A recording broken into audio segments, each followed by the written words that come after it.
Hello മക്കളെ, മലയാളം പരീക്ഷകളിൽ നമ്മൾ സ്ഥിരമായി കണ്ടുവരുന്ന ഒരു ചോദ്യത്തെ കുറിച്ചാണ് നമ്മൾ ഡിസ്കസ് ചെയ്യുന്നത്. ആനന്ദാശ്രുകൾ എന്ന് പറയുന്ന പാഠഭാഗത്തിലെ 1 മാർക്കിന് ചോദിക്കാൻ സാധ്യതയുള്ള ചോദ്യമാണ് കേട്ടോ. ഫാദർ ഫ്രാൻസിസ് സുസ്മേരവധനനായി ചാപ്പലിന്റെ നടയിൽ തന്നെ നിൽപ്പുണ്ട്. സുസ്മേരവധനനായി ഇവിടെ അടിവരയിട്ട പദം വിഗ്രഹിച്ചെഴുതിയാൽ ശരിയായതേത്?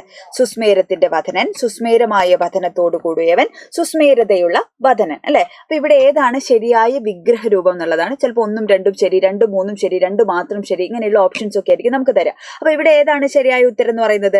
സുസ്മേരമായ വധനത്തോടു കൂടിയവൻ എന്നുള്ളതാണ്, അല്ലെ? പുഞ്ചിരിക്കുന്ന മുഖത്തോട് കൂടിയവൻ എന്നുള്ള അർത്ഥമാണ്. അപ്പൊ ഇതേപോലെ ഒരുപാട് ചോദ്യങ്ങൾ നമുക്ക് ചോദിക്കാം. എല്ലാ പാഠത്തുനിന്നും എന്ത് ചെയ്യാം? വിഗ്രഹ രൂപങ്ങൾ നമ്മളോട് ചോദിക്കാം. ഒന്ന് ചെറിയ ഉദാഹരണങ്ങൾ നമുക്ക് നോക്കാം. മാതാപിതാക്കൾ, മാതാവും പിതാവും, വ്യക്തി സ്വാതന്ത്ര്യം, വ്യക്തിയുടെ സ്വാതന്ത്ര്യം, മണിമുഴക്കം, മണിയുടെ മുഴക്കം, സ്നേഹവാത്സല്യങ്ങൾ, സ്നേഹവും വാത്സല്യവും, പ്രഭാതമണി, പ്രഭാതത്തിൽ മുഴക്കുന്ന മണി, സുസ്മേരവധനൻ, സുസ്മേരമായ വധനത്തോട് കൂടിയവൻ എന്നുള്ള അർത്ഥമാണ്. അപ്പൊ ഇതേപോലെയുള്ള ചോദ്യരൂപങ്ങൾ എന്ത് ചെയ്യുക? പഠിച്ചു വെക്കുക. പരീക്ഷയ്ക്ക് ഉറപ്പായിട്ട് ചോദിക്കുന്ന ഒരു ചോദ്യമാണ് കേട്ടോ.